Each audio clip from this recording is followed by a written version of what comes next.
ಇವತ್ತು ಅಧಿಕಾರಿಗಳಿಗೆ ಅಧಿಕಾರಿಗಳು ಗೊತ್ತದ ರೀ, ರಾಜಕಾರಣಿಗಳಿಗೆ ಗೊತ್ತದ, ಎಲ್ಲರಿಗೂ ಗೊತ್ತದ.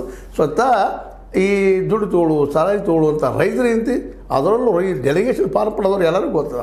ಮತ್ತು ಇವ್ರು ಡೆಲಿಗೇಷನ್ ಫಾರ್ಮ್ ಪಡೆಯುವಂತಹ ಮತದಾರರು ಎಲ್ಲರೂ ಬುದ್ಧಿವಂತರು ರೀ. ಇದರ ಸಂಶಯ ಬೇಡ ಯಾರ ಬಗ್ಗೆ. ಯಾಕಂದ್ರೆ ಬಡ ರೈತ ಡೆಲಿಗೇಷನ್ ಫಾರ್ಮ್ ಪಡ್ಕೊಂಡು ಬರೋಕ್ಕೆ ಸಾಧ್ಯ ಇಲ್ಲ. ಬಂದರೂ ಸಹಿತ ಯಾರದೋ ಕೈಗೊಂಬೆಗೆ ಬಂದಿರ್ತಾನೆ. ಇಷ್ಟು ಹೆಚ್ಚು ಕಡಿಮೆ ಸತ್ಯನ. ಇದೆಲ್ಲೂ ಒಂದು ಸುಳ್ಳು ಆಗ್ಬೋದು ಇಲ್ಲ ಅಂತಾರೆ, ಆದರೆ ಭಾಳ ಕಡಿಮೆ.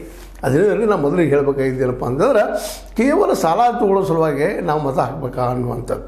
DCC ಬ್ಯಾಂಕ್ ಉಳಿತದೆ ಹೋಗ್ತದೆ ಚರ್ಚೆ ಬೇಕಾಗಿಲ್ಲ. ಕೇವಲ ಸಾಲ ತಗೊಳ್ಳೋದಕ್ಕಾಗಿ ಮತ ಹಾಕ್ಬೇಕಂದ್ರೆ ಹೌದು ರೀ, ಸಾಲ ಸಿಗೋದು ಭಾಳ ಕಷ್ಟದ, ಶೂನ್ಯ ಬಡ್ಡಿ ದರದ ಸಾಲ ಕೊಡ್ತಾರೆ ನಮಗಂತೇಳಿ ಎಲ್ಲರೂ ಹೇಳ್ತೀರಿ. ಭಾಳ ಸಂತೋಷ.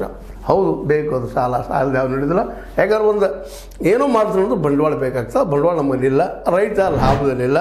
ರೈತ ದುಡಿತಿರುವಂಥದ್ದು ಬೆಳೀತಿರುವಂಥ ಬೆಳೆಗಳಿಂದ ಲಾಭ ಆಗ್ತಾಯಿಲ್ಲ. ಹೇಗೆ ಅವ್ರು ಸಾಲ ತೊಗೋಬೇಕು, ಸಾಲ ಮುಡಿಸೋದು, ಮತ್ತು ಪ್ರತಿ ವರ್ಷ ಮತ್ತು ಅದಕ್ಕೆ ಹೆಚ್ಚು ಬಡ್ಡಿ ಕೊಡೋದು, ಏನೋ ಮಾಡೋದು ಮಾಡ್ತಾ ಇರ್ತಾರೆ. ಯಾಕಂತಂದ್ರೆ ವರ್ಷಕ್ಕೊಮ್ಮೆ ತುಂಬೋದಿರ್ತದೆ ಬಡ್ಡಿ ಗಂಟೆ. ಆದರೆ ಬಡ್ಡಿ ತುಂಬೋದಕ್ಕೇನೋ ಪ್ರಯತ್ನ ಮಾಡಿ ಸಾಲ ಮಾಡ್ತಾರೆ, ಮತ್ತು ಗಂಟು ತುಂಬಬೇಕು ಸಾಲ ಮಾಡೋ ಪ್ರಸಂಗ ಬರ್ತದೆ. ಆ ಗಂಟಿಗೆ ಬಡ್ಡಿ ಕೊಡೋದು ಬರ್ತದೆ. ಇದು ಭಾಳಷ್ಟು ರೈತರು ನೋಡ್ತಾ ಇದ್ವಿ ನಾವು ಸದಾ ಒಬ್ಬ ರೈತರಾಗಿ ಅದನ್ನು ಅನುಭವಿಸಿವಿ ಹಿಂದೆಲ್ಲ. ಇವತ್ತೇನೋ ಅದನ್ನು ಸ್ವಲ್ಪ ಹೊರಗೆ ಬಂದಿದ್ವಿ ಅಷ್ಟೇ. ಬಟ್ ಆದರೂ ಸಹಿತ ಅವ್ರ ನೋವುಗಳು ನಾವು ಮರೆತಿಲ್ಲ.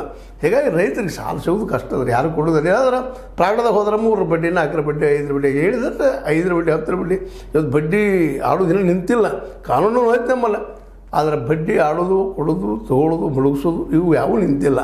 ಅದೇನೂ ಇಲ್ಲ. ಇವತ್ತು ಇದನ್ನೆಲ್ಲ ಹಿನ್ನೆಲೆ ನಾವು ಮಾತಾಡೋದೇನಪ್ಪ ಅಂತಂದ್ರೆ, ಈಗೇನೋ ಮೊನ್ನೆ ನಾವು ನಮ್ಮ ಕತ್ತಿಯವ್ರ ಜೊತೆಗೆ ಇಂಟ್ರ್ಯೂ ಮಾಡಿದಾಗ ಒಂದು ಮಾತನ್ನು ಹೇಳಿದ್ರು ಅವರು. ನಾನು ಕೇಳಿದ್ದಕ್ಕಾಗಿ ಏನಪ್ಪ ಅಂದ್ರೆ, ಇಲ್ಲರಿ ಪ್ರತಿಯೊಂದು PKPSಗೆ ನೀವು ಯಾಕೆ ಒಂದು ಗೋಡೌನ್ ಮಾಡಿ ನಮ್ಮ ರೈತರು ಬೆಳೆದ ಬೆಳೆಯನ್ನು, ಯಾಕಂದ್ರೆ ಬೆಳೆದ ಬೆಳೆ ಅಂತಂದ್ರೆ ಕೇವಲ ಕಬ್ಬು ಅಂತ ಅಲ್ರಿ, ಕಬ್ಬು ಏನೋ ಶುಗರ್ ಫ್ಯಾಕ್ಟ್ರಿ ಹೋಯ್ತು